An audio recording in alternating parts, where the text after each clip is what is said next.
Judith, bienvenue sur Cozy Créative, j'espère que vous allez bien. Nouvelle année, nouveau bullet journal. Alors aujourd'hui, je vais vous présenter mon bullet journal setup pour 2022. J'ai décidé de le refaire encore cette année parce que j'ai toujours pas trouvé d'agenda qui me convenait parfaitement. C'est ça qui est génial avec un bullet journal, c'est qu'on peut vraiment faire les layouts, là, les pages de la façon qu'on les aime. Donc, je vais vous montrer moi comment je les fais en espérant que ça vous inspire, que ça vous donne des idées. Alors, je vous présente mon nouveau bullet journal. C'est un Moleskine de la collection Art. L'épaisseur du papier est de 120 grammes, donc plus épais que les Moleskine traditionnels. Ça prend ça pour pas que les crayons traversent de l'autre côté. J'aime beaucoup que le papier est pas blanc, mais plutôt ivoire. Je trouve que ça fait vraiment joli. Fait que là, vous voyez, on a de l'espace pour tester les crayons. Il y en a au début puis à la fin. Il y a aussi une petite pochette qu'on peut ranger des papiers. Puis c'est bien, je trouve, d'avoir de l'espace pour tester les crayons. Comme ça, on peut déjà essayer les couleurs. Donc, vous voyez, c'est ça que j'ai fait. Puis là, je vous présente la première page d'accueil. J'ai juste fait un petit collage vraiment simple avec des papiers que j'aimais, du washi tape, puis des étampes pour écrire 2022. Alors, c'est vraiment facile à faire. Je vous montre comment j'ai fait.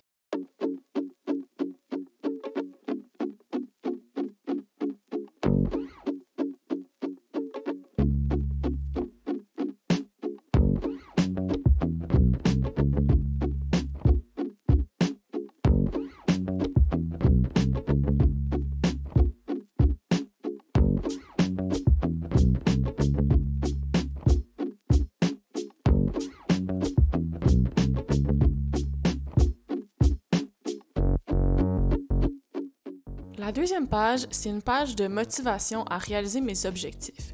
Fait que j'ai écrit plein de citations vraiment que j'aime, qui m'encouragent, puis une enveloppe dans laquelle je vais pouvoir m'écrire un petit mot de motivation à moi-même, puis le relire à la fin de l'année. Puis je pense que quand j'en aurai besoin, mais je vais revenir à cette page-là pour me motiver.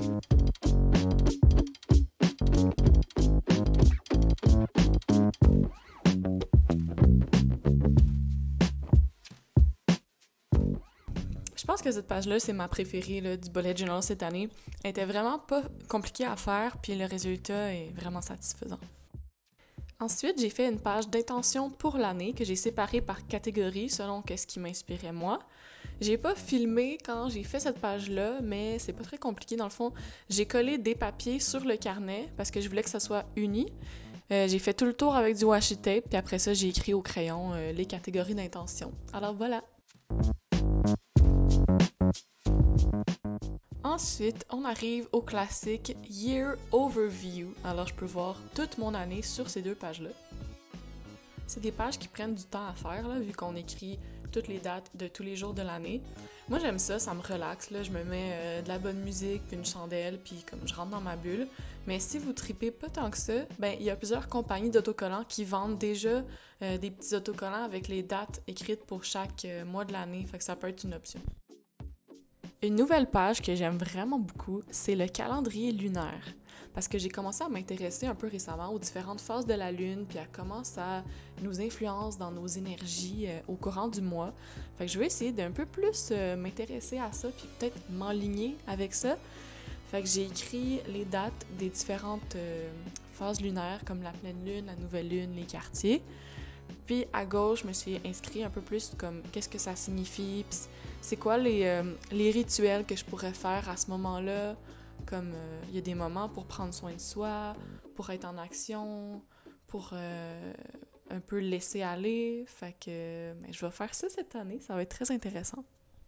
Une page très utile, c'est les dates importantes pour l'année. J'ai écrit surtout des anniversaires là-dedans. J'ai collé une feuille quadrillée qui était dans un autre cahier. Dans ce cahier-là, j'ai découpé les mois dans un vieil agenda. J'ai rajouté du washi tape tout le tour. Et voilà, that's it. On arrive à une page très très le fun. C'est mes 2022 favorites.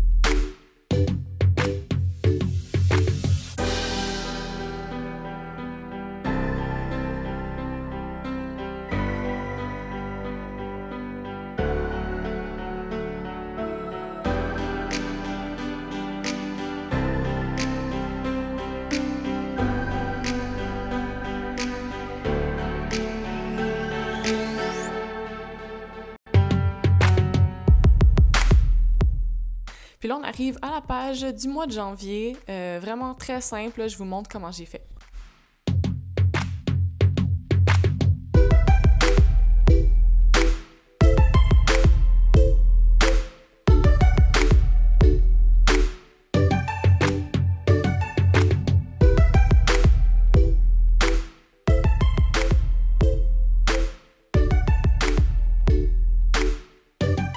Ensuite, on arrive aux pages de semaine. Puis si vous avez écouté ma dernière vidéo de bullet journal, vous allez voir que c'est la même chose parce que ça, c'est le layout, la disposition qui fonctionne le mieux pour moi. C'est d'avoir en haut de l'espace pour écrire tout ce que j'ai à faire généralement pour cette semaine-là. Puis ensuite, je peux le prendre puis le mettre dans les journées de la semaine. Fait que pour moi, c'est ça qui fonctionne le mieux. Je comprends pas, j'ai jamais vu d'agenda qui sont faits exactement de cette façon-là, mais je trouve que ça marche vraiment bien. Dans ma tête, en tout cas, c'est clair, ça m'aide à m'organiser. Fait que je me suis amusée avec le washi tape, les autocollants et les étampes. Je me suis écrit des petits mots pour me motiver avec les étampes. Puis ça, c'est ma nouveauté cette année, je les ai reçus à Noël, puis j'aime vraiment ça. Donc voilà pour ça.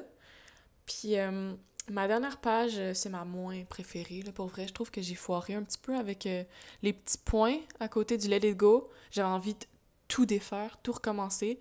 Mais vu que je m'étais écrit cette semaine-là de Let It Go, je me disais que j'avais comme pas le choix de le laisser là. Puis finalement, on arrive au récap de janvier. J'aime bien faire une petite réflexion à la fin du mois avec qu'est-ce qui a bien été, qu'est-ce qui a moins bien été, qu'est-ce que j'ai appris de ça, de quoi je suis reconnaissante, puis juste de prendre le temps de faire un petit check-in avec moi-même. Et c'est là que je suis rendue pour l'instant. Le prochain mois va être février. Donc, let me know si vous voulez voir plus de vidéos de bullet journal, ça va me faire plaisir. Et voilà, c'est tout pour aujourd'hui. J'espère que ça vous a inspiré, que ça vous a donné des idées. Dites-moi en commentaire quelle page vous avez préférée. Puis si vous aimez ce genre de vidéo-là, laissez-moi un petit j'aime. Puis je vous revois très bientôt dans une prochaine vidéo. Bye!